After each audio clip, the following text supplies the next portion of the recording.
Today I'm looking back at the garden plan that I made at the beginning of the year to see what successes we can check off the list, as well as I'll share some of the lessons that I've learned over this gardening year.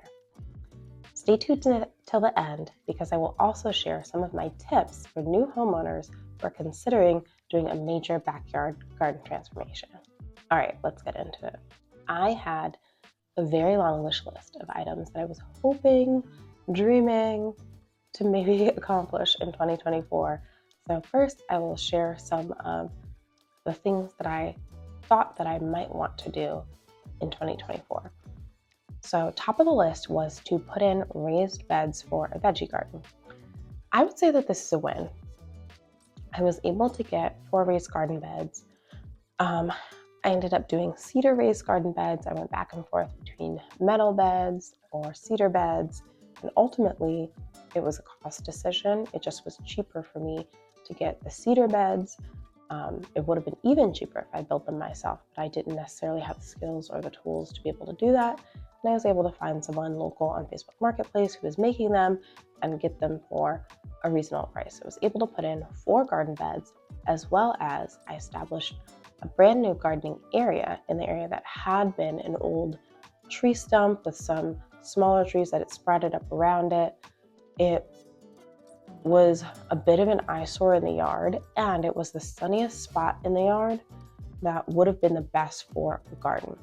My backyard is mostly north facing, but this particular spot where I planted or started my garden actually had some west facing exposure, so it would have been the best, noon, afternoon sort of sunlight. And I knew that leaving the tree stump there where it was, although it would have probably naturally decomposed and provided some benefits to wildlife, it wasn't aligned with what I wanted. It wasn't aligned with what my goals were for the yard, which was really to have a really productive veggie garden, fruit and veggie garden, where I could grow a lot of my own produce. There was one caveat with this where I do feel like I made a pretty big flaw in my design of my garden. So stay tuned until I talk about the lessons to hear what I thought the major flaw of the raised garden bed area was. But overall, I would consider that a success.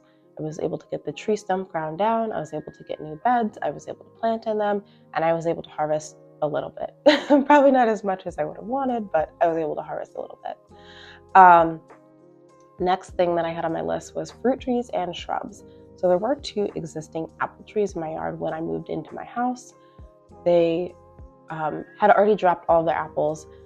For some context, if you're new here, I'm a new homeowner. I live in Northeast Ohio, and I purchased my house last year, 2023, in sort of the end of the year. I moved in around November, so I didn't really start any garden projects until the new year. So this was the first year that I'm really gardening in this house, really learning the space, figuring out what it was that I wanted. But one of the things that really attracted me to the house when I purchased it was the fact that it had 2 apple trees. I knew that I was really interested in permaculture, really interested in organic gardening, really interested in homesteading and wanting to build up a piece of land to provide some of my needs and to be able to share abundantly with the folks around me. So having the apple trees I thought was really cool. Not even knowing what condition they were, not knowing what type of apples they were, not knowing if the apples were good to eat or anything like that. But I was able to harvest some apples from my apple tree this year, mostly because of, life getting in the way, being distracted, personal life. I wasn't able to harvest the majority of the apples. A lot of them did fall down to the ground, and that's fine. They were food for, the animals, the local wildlife. But I would love to be able to do more with this area next year. I think it was a huge success. I was able to get some blueberry and raspberry plants in the ground. I would like to add to this area with even more fruit trees and shrubs. I would love to have pear trees, peach trees. I think more berry bushes, especially elderberry, blackberry, would also be really exciting to me. And to figure out how to get some strawberries that are sort of self-seeding or continuing to grow and spread each year. I have tried growing my strawberries in containers for 2 years now, and I don't feel like I'm getting a really good overwintering. I feel like I'm getting a lot of loss over the winter, and I think it might be because in the containers they're just getting a little bit too cold and exposed to the elements, whereas if they were in the ground and they were mulched in really well with straw or leaves or whatever, they might have a little bit more protection and be able to survive to the next year a bit better. So I am hoping next year to be able to add to this food forest area, but the fact that I was even able to get plants in the ground, kill some of the grass, mulch it, establish this as a garden bed area, clean up, I pruned the trees a bit, I cleaned up some trash that was in that area. It was just a lot of the yard when I moved in was sort of overgrown, filled with trash, filled with construction fill, filled with,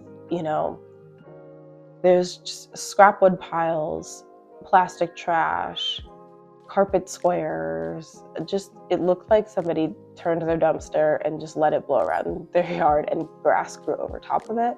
And so there was a huge amount actually of cleanup that I had to do just to get to the point where I could plant things in my yard. Next on my list was to have a kid zone. So I thought it would be really fun to have like a kids play area, both with some like more traditional toys like slides and swings, but also with some more like nature play elements. I don't know, I do feel like on my list I said that this one was an easy win because I kind of thought all I would really need to do is establish an area, mark it out, throw down some wood chips, throw the kid toys on top, and then boom, it's there. And more or less, I think that just by collecting sort of the kid toy items in one area, I did accomplish this. I didn't end up mulching in that area because I mulched a lot of other spots and I just didn't have enough wood chips at that time.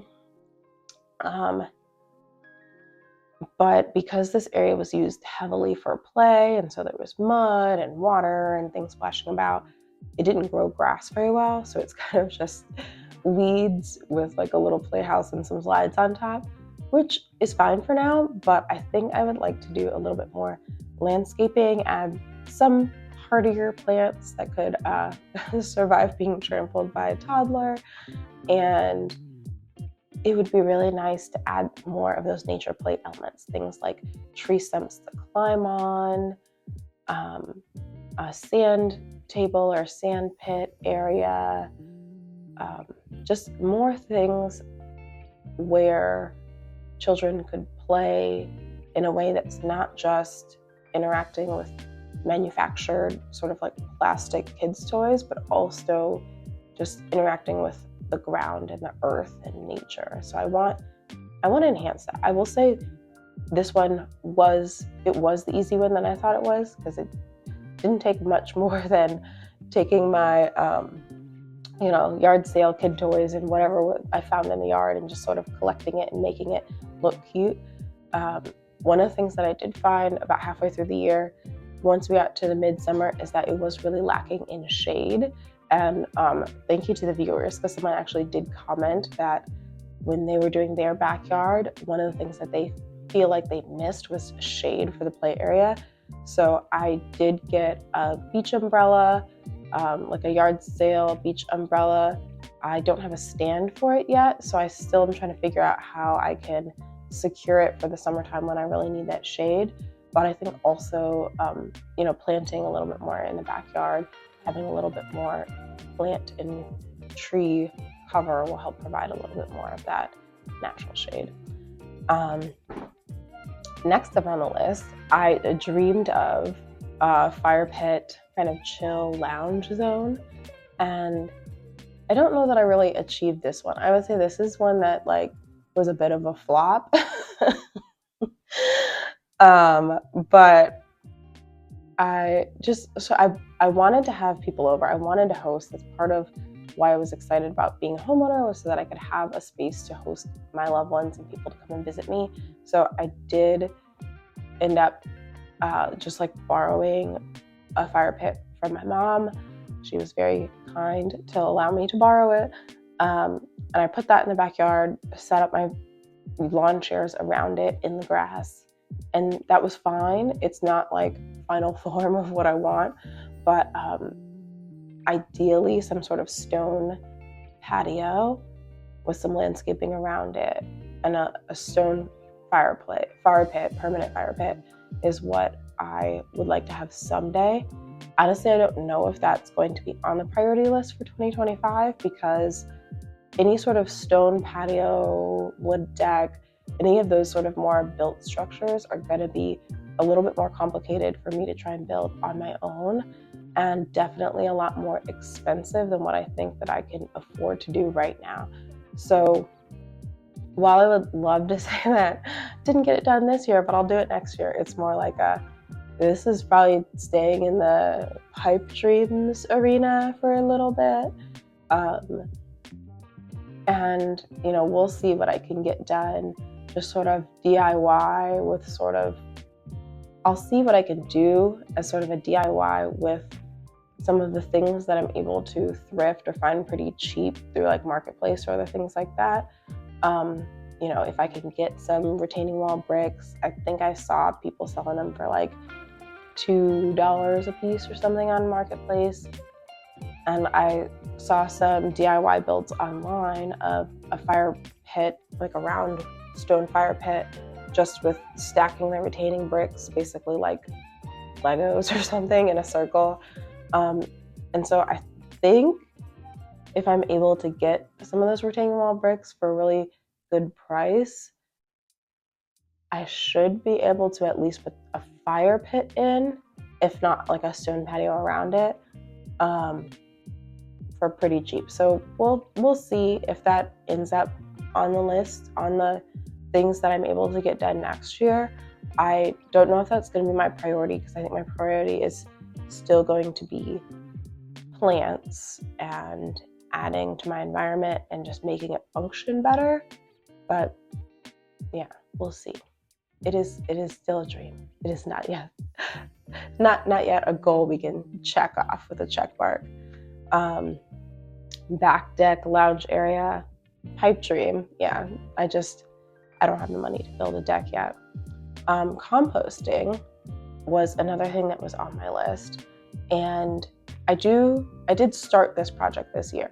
So I did get like a round, I don't know what you would call it, but a compost enclosure that's sort of a round hard plastic.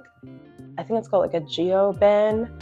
I was just looking for whatever the cheapest and easiest to build composting system was when I was like researching it, because I was intimidated by the idea of needing to like get a saw and a bunch of wood and build a 3-bin system, which I think is what I long-term actually need, but I just don't think I can do it myself. So if I'm able to figure out if I'm able to find someone to help me build it, I might try and build that next year, or I might just buy 1 or 2 more of the geo bins and sort of use that as a 3-bin system by flipping the compost from one plastic bin into the other plastic bin as I'm turning it. I don't know.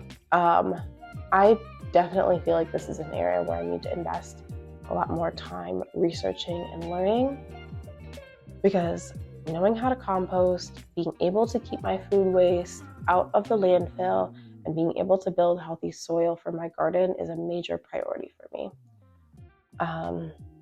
Last 2 things on my list are native plants. So putting in native pollinator gardens or native just wildlife friendly gardens.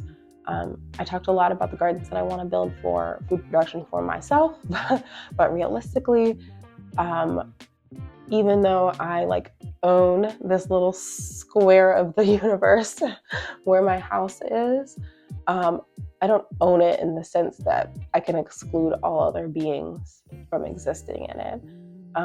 There will be other animals and wildlife, and I think that finding a way to live in harmony with the birds and the squirrels and the other things that are in our environment providing the plants and the cover and the things that they need so that they can live their healthy lives, but without, stealing the food that I want to eat for myself. I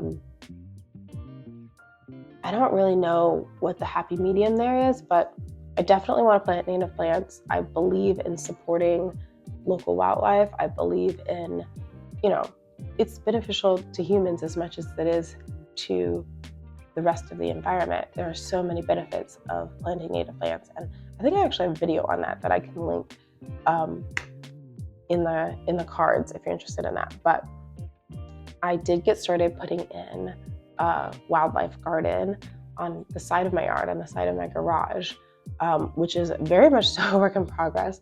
But I put a lot of plants on the ground. I put a lot of time, a lot of energy, and by the end of the season, it was looking really beautiful. So I'm hoping to just winter sow a couple more wildlife. I'm hoping to winter sow a bit more wildflower seeds in that area so that I can have more flowers next year. Okay, there were a couple other projects that I got into or spent my time doing that weren't necessarily on the list, things that I didn't really anticipate needing to do, but ended up being really important. So I would say one of the biggest things was sort of figuring out the spaces and the surfacing. So I had a lot of wood chips initially when I put in my raised garden area because I had that huge tree stump ground down. But I would say about 3 months in, maybe around like May or June, by the time the garden was in and I had put in the pathway, I was pretty much out of wood chips. So in order to do the areas like the food forest area and the pollinator garden area, I was like going around to different local parks where they had free wood chip piles and filling up the back of my SUV with arborist chip mulch, and there are still wood chips in the back of my car that I just can't vacuum out because they're way deep in the crevices. And honestly, later in the year, I finally buckled in and said, I just need a large chip order, and ordered a truckload of wood chips from Chip Drop. And now I have all the chips that I think that I'll need for all of next year. And I wish I had done that sooner. It was a huge time waster for me to be driving around picking up wood chips. It was a huge time waster. So I didn't anticipate what I would do for surfacing or pre-think about that or plan for it. Also, I didn't really think about pathways. I put in one main pathway this year, but I already see the need for more smaller pathways, like from the back door to the main path or from the main path to the shed. I feel like I could cut more sections out of the lawn to make more useful pathways, just based on using the land and walking and seeing where I walk. And I think that now that I've been in the space a little bit longer, I have a pretty good sense of the places where I need to walk often, where it would be worth the time and energy to build pathways. So I think that was a huge win, and a really smart thing that I did initially was create that pathway across the yard. And I think that I probably need to do more of that in the future. All right. So next up, things that I wish I had paid more attention to in my 2024 garden plan. I didn't really have anywhere in my plan to do the tree stump removal. Like, it was in my head that it was going to be necessary to build the garden, but I didn't really plan for it and think to myself like, oh, I'm going to need to get the stump removed by this time, and it's going to cost me this much money. It's going to have these effects on my timeline. Like, I just sort of like took for granted that was going to be a major project in and of itself that was going to impact the rest of the garden build. Another thing that I wish I'd considered more was thinking about how I was going to set up the garden, where each of the garden beds would be, how many beds I wanted, what size I wanted the beds to be, and then what pathways or spaces in between them would look like. Because I had this vision that I really wanted to do like an arched trellis as an opening to the garden pathway. But I never measured out where that trellis would go, how I would build it, or anything like that. And that ended up being one of the things that I wasn't able to accomplish this year. And I think most of that was because I just didn't plan for it.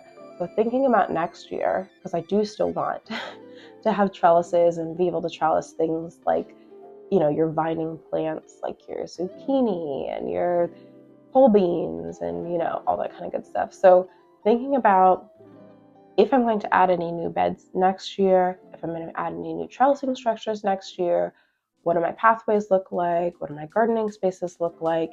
And sort of plot that out a little bit more thoughtfully. Because there were some spaces where it just, like, it didn't work super well. Like, I didn't leave enough space in between certain garden beds, so I couldn't really get in between them super easily. Okay, the other thing, the major thing, I think the biggest mistake that I've made in my 2024 garden plan is that I didn't plan for a garden fence. I was like, the yard's fenced in. Is that not enough?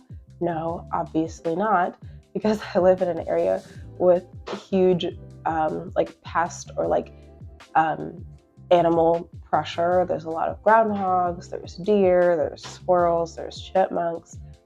I didn't have any plan for how I was going to protect my garden veggies from the browse of those animals. And the damage that especially deer and groundhogs can do to the garden is just so intense. It can really just be devastating, like really destroy your whole garden in a single day type of devastating. So building a deer fence and thinking about some kind of groundhog exclusion, I think that if I spend money on anything in the garden next year, it needs to be that. Like, that needs to be the number one thing that I do if I want to be able to harvest anything. Because, like, what's the point of planting all this stuff if you can't harvest anything from it? And lastly, one of the biggest, I don't know if it was a failure, but it just was sort of like a missed opportunity, was not investing enough time or energy in learning how to build my own soil on site. I had to buy in a lot of soil, which was expected because I was establishing new garden beds, but buying new soil, especially as I was trying to do, you know, in an eco-friendly way, buy from a local company, an ethical one, and, you know, one where I know the sourcing of the ingredients isn't shady, and not just like going to like my big box store and buying bagged soil.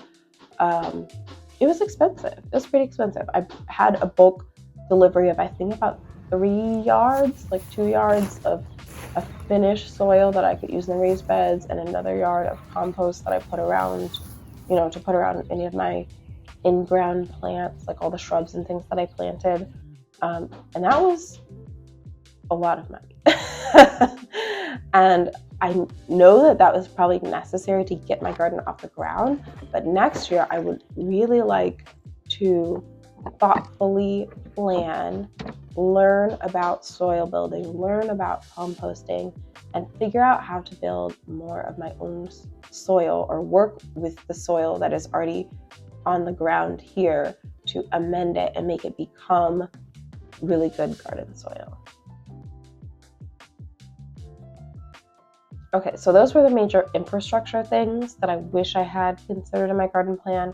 The other bucket of things that I wish I had considered in my 2024 garden plan was budgeting. And I've hinted towards this already, but buying new things for the garden can be very expensive.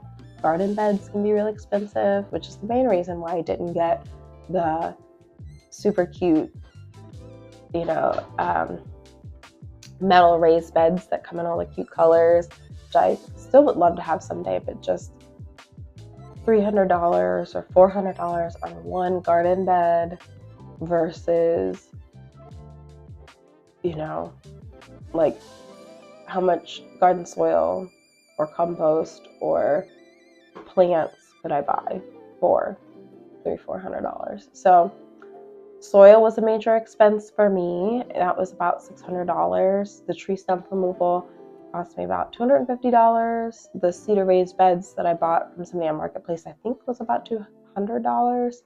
And that doesn't really even account for the amount of money that I spent on plants, because I wasn't really tracking it. It was sort of like anytime I saw that there was a plant sale or a new garden center that I wanted to check out, I would just go and just buy plants. And I honestly, I'm sure it is so much money. I don't know how much I spent on plants and seeds last year.